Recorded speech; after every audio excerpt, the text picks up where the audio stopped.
Ever felt like you don't quite belong anywhere? Like every place you go, something inside you remains restless, always searching. That's the essence of the Wanderer archetype, a figure woven into myth, history, and the fabric of our psyche is.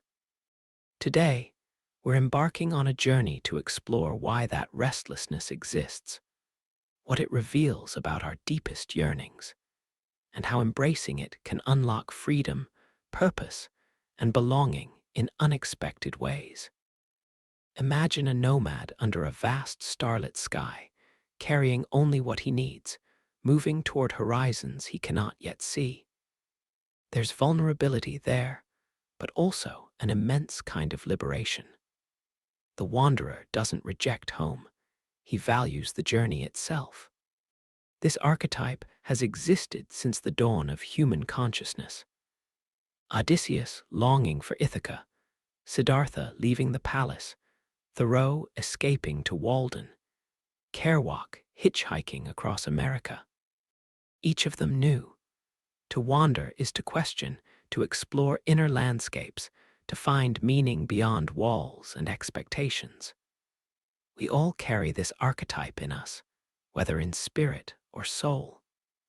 Even the most rooted among us have moments when the walls feel too tight, routines feel hollow, and comfort becomes stagnation. That's the wanderer stirring inside, asking, what if there's more? Where am I headed next?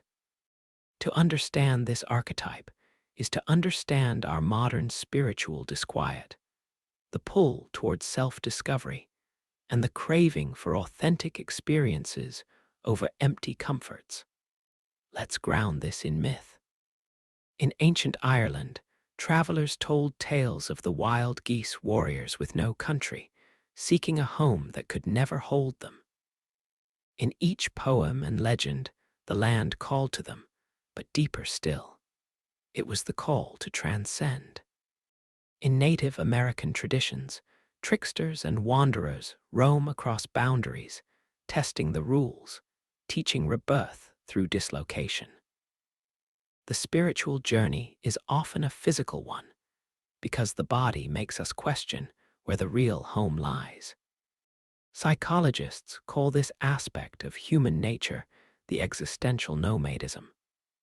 It's not about literal migration that rests on losing simple certainty. It's about distrusting easy answers and refusing to settle for shallow belonging. Trusting in the journey, embracing the unknown, and daring to explore both external world and inner cosmos. That's why so many of us feel homeless inside, even when we're surrounded by family, possessions, stability. We feel anchored and adrift at once. That tension is the fuel of creativity. Think of artists, writers, entrepreneurs who live in self-imposed exile, chasing innovation or deeper questions.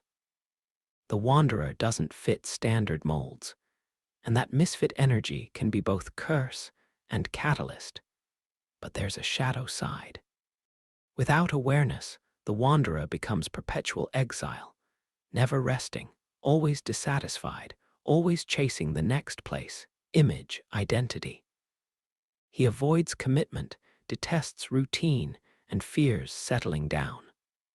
Markets and marriages become prisons, friendships feel shallow. The question then becomes, how do we honor the call to wander without losing peace? How do we integrate the need for movement with the need for roots? The answer lies in learning from those who balanced both. Joseph Campbell studied mythic journeys, yet emphasized returning home, integrating the journey's lessons into life. He called it the hero's journey. He departs, he undergoes transformation, and he returns. Lucille Ball once said, "Home is where one starts from." But that home is not always a place. It's a state of being formed by values, self-knowledge, and inner clarity. Let's dive deeper into real stories. Consider Cheryl Strayed, who walked the Pacific Crest Trail alone, miles of solitude and pain to heal from grief and addiction. At the end, she realized that the journey didn't give her home, it gave her herself. Or think of Icelandic wander artists who circle the globe only to return home, changed, knowing that home is not a dot on a map, but a conversation happening within. What about the spiritual dimension? Mystic poets like Rumi described the heart as a beloved that must wander before it finds its true home in love. The Desert Fathers sought solitude and discovered presence. Their wandering wasn't escapism, it was pilgrimage. Even religion frames this archetype. The soul wandering through lifetimes, civilizations, rebirths, until it recognizes that home is less about space and more about presence. What does this archetype reveal about you?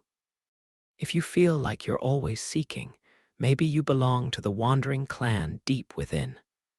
That impulse to roam, to test, to explore is your soul's language. It doesn't make you broken, it makes you attuned to mysteries. Your role might not be to settle, but to question, to expand, to transform. But there's more. This archetype can be a bridge, not a barrier. When we learn to dwell in both movement and stillness, the path becomes both home and horizon. Trust the rhythm. Move, pause, integrate, adapt. Let your heart grow roots even as your steps wander.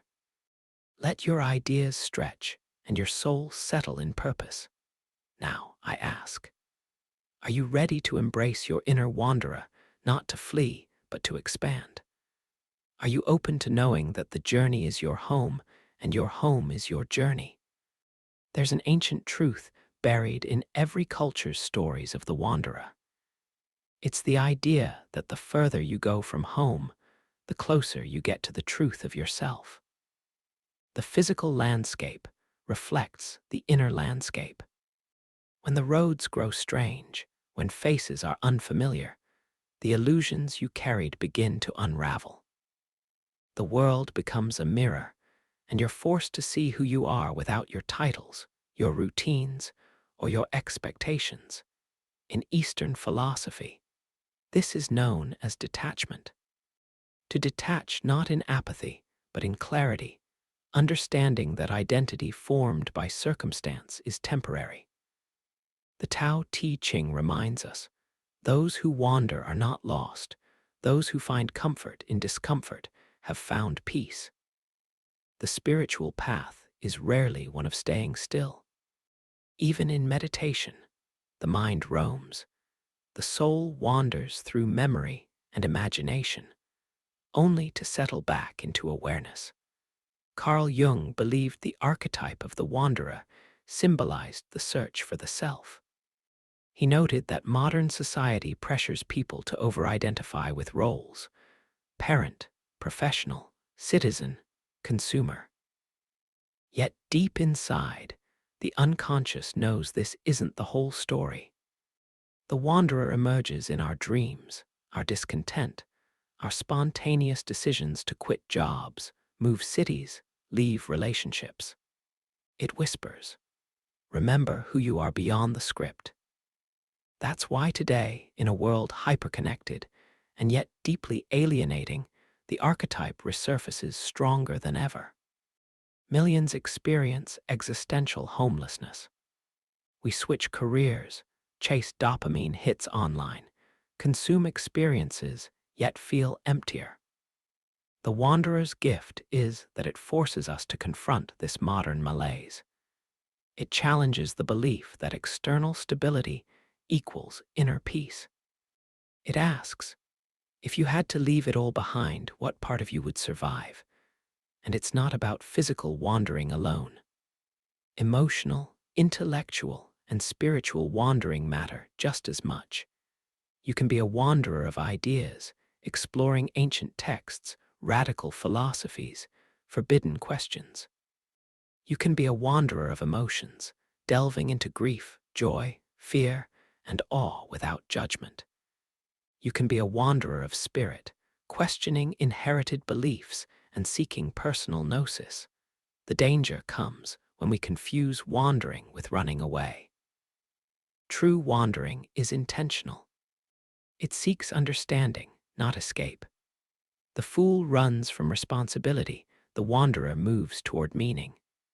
That's why in myth, the hero's path involves trials, not because the world is cruel, but because hardship carves wisdom. It strips away false comforts so the core self can emerge. This is what makes the Wanderer archetype timeless and vital today.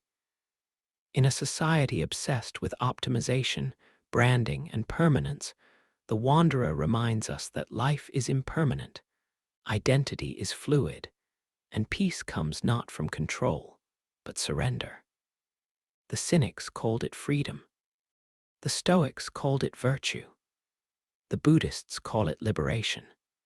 It's the recognition that belonging isn't about finding the perfect place, but about cultivating equanimity wherever you are. Consider the wisdom of Diogenes, the cynic philosopher who lived in a barrel. He mocked society's attachment to possessions, status, and false virtue. In his rejection of social norms, he embodied the wanderer's defiance. He proved that to be free, one must detach from the illusion of needing to belong. And yet, Diogenes wasn't bitter, he was joyful. His laughter was a weapon against hypocrisy. His simplicity was a rebellion. This paradox, that wandering leads to grounding, is what makes this archetype so rich. We think belonging comes from finding a perfect tribe, a fixed identity, a flawless home. But history, psychology, and myth suggest the opposite. Belonging arises when we stop demanding the world conform to our expectations, and instead find peace in our evolving nature. When you embrace the wanderer within, you stop chasing approval. You listen to the quiet voice asking uncomfortable questions. You accept that sometimes you will be misunderstood, and that's a sign you're growing. You realize your loyalty lies not with comfort, but with truth. And truth is often inconvenient. In practical life, this might look like choosing solitude over shallow connection, leaving a well-paid job that robs your soul, moving to a place where you know no one but feel strangely alive, reading obscure philosophers while your peers scroll headlines. It means finding rituals that ground you amid uncertainty, journaling, meditation, long walks under moonlight, writing letters you'll never send. You create home inside yourself, not outside. And the beautiful irony is, when you do this, when you stop demanding the world make you feel at home, it begins to feel more like home. You meet fellow wanderers in unexpected places. You find joy in simplicity, power in authenticity. You learn that belonging isn't about fitting in, but about standing true in your uniqueness. The archetype of the wanderer teaches us that the world is both map and mirror. Every journey outward reflects a movement inward. And even when lost, you are never truly lost. The horizon isn't your enemy, it's your invitation. So now, I leave you with this. Have you embraced your inner wanderer? Or are you still clinging to a home that was never truly yours? What journey is calling you right now? A place, a question, a truth you've long avoided? Share it in the comments. Let's map these invisible roads together. Your path awaits.